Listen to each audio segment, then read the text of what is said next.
Coragem. Tesouro escondido. Era uma vez um homem chamado Jack Gilbert, que infelizmente não era meu parente. Jack Gilbert foi um grande poeta, mas se você nunca ouviu falar dele, não se preocupe. A culpa não é sua. Ele nunca se importou muito em ser conhecido.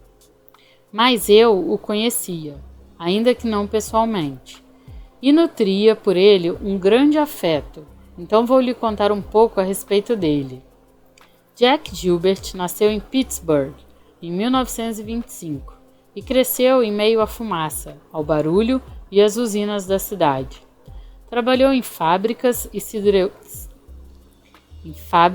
siderúrgicas quando jovem, mas desde cedo demonstrou vocação para escrever poesia. Atendeu ao chamado da vocação sem hesitar. Tomou a poesia da maneira como outros homens tomam o ato de se tornar um monge, como uma prática devocional, um ato de amor e um compromisso vitalício com a busca da graça e da transcendência. Imagino que essa seja uma excelente maneira de se tornar poeta, ou, para falar a verdade, de se tornar qualquer coisa que inspire seu coração e lhe dê vida. Jack poderia ter sido famoso, mas essa não era sua praia. Tinha o talento e o carisma para a fama, mas nunca teve o interesse. Sua primeira coletânea de poemas, publicada em 1962, venceu o prestigioso prêmio de Yale,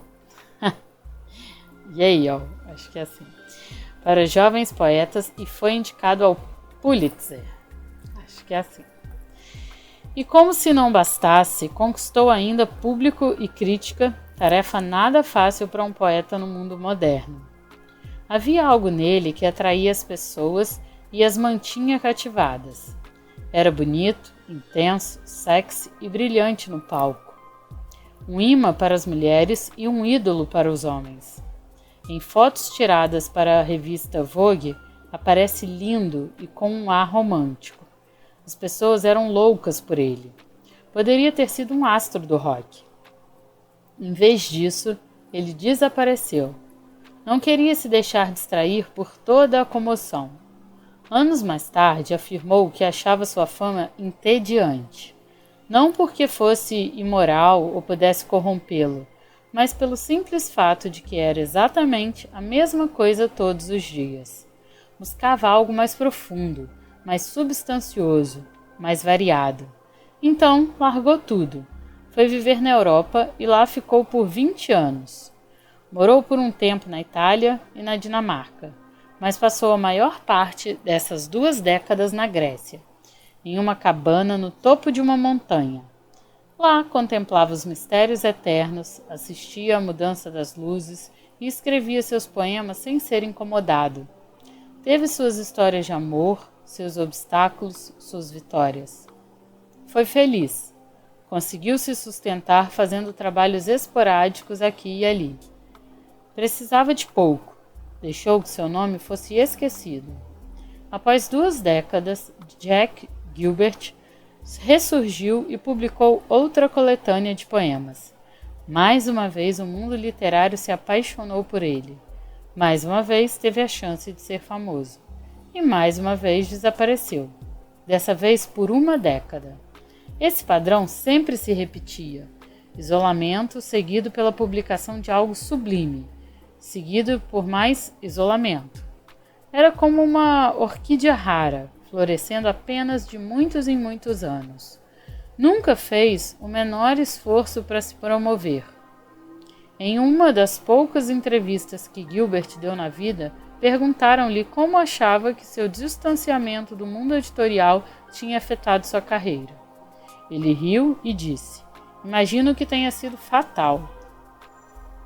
A única razão pela qual ouvi falar de Jack Gilbert foi que ele voltou aos Estados Unidos já bem tarde na vida e, por motivos que nunca saberei, aceitou um cargo temporário de professor no Departamento de Escrita Criativa da Universidade do Tennessee, em Knoxville, Por acaso, no ano seguinte, 2005, aceitei exatamente o mesmo cargo.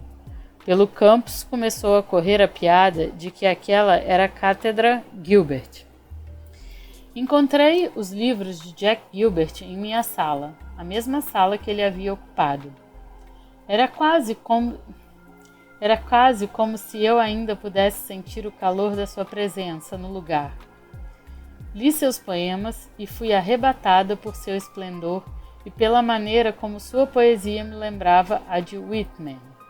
Precisamos assumir o risco do júbilo, escreveu. Precisamos ter a obstinação de aceitar nossa felicidade em meio às cruéis provações deste mundo. Ele e eu tínhamos o mesmo sobrenome, ocupamos o mesmo cargo e a mesma sala. Ensinamos muitos dos mesmos alunos e agora eu estava apaixonada por suas palavras. Naturalmente, comecei a desenvolver uma profunda curiosidade a respeito dele. Saí perguntando quem era Jack Gilbert. Os alunos me contaram que era o homem mais extraordinário que já haviam conhecido. Parecia não ser deste mundo, disseram. Parecia viver em um estado de constante encantamento e os incentivava a fazer o mesmo.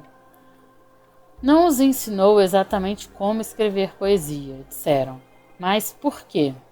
Pelo júbilo, pela felicidade obstinada. Disse a eles que precisavam viver com o máximo de criatividade para se defenderem das cruéis provações deste mundo. Eu acho que vou me emocionar muitas vezes. Uma pausa, um parêntese. Esse livro, todas as vezes que eu leio ele, só li uma vez, essa é a segunda, mas ele é bem forte, ele me toca bem profundamente. Então, alerta que eu vou me emocionar muitas vezes nessa leitura. Inclusive essa parte, próximo parágrafo está marcado aqui. Eu fiz uma chave. Acima de tudo, porém, pedi aos alunos que fossem corajosos. Sem coragem, nunca conseguiriam concretizar a vasta extensão das próprias capacidades. Sem coragem, nunca conheceriam o mundo de maneira tão rica quanto ele anseia ser conhecido. Sem coragem, suas vidas permaneceriam pequenas, muito menores do que provavelmente queriam que fossem. Nunca conheci Jack Gilbert pessoalmente e agora ele se foi, faleceu em 2012. Eu poderia ter assumido a missão pessoal de procurá-lo e conhecê-lo em vida, mas nunca quis. A experiência me ensinou a ser cautelosa quanto a encontrar meus heróis em pessoa. Pode ser extremamente decepcionante. De qualquer forma, sempre gostei da maneira como ele vivia em minha imaginação, como uma enorme e poderosa presença, construída a partir de seus poemas e das histórias que eu tinha ouvido a respeito dele. Então decidi conhecê-lo somente dessa maneira, por meio da imaginação. E é aí que ele ainda se encontra para mim até hoje, vivo dentro de mim, completamente internalizado, quase como se fosse um produto dos meus sonhos.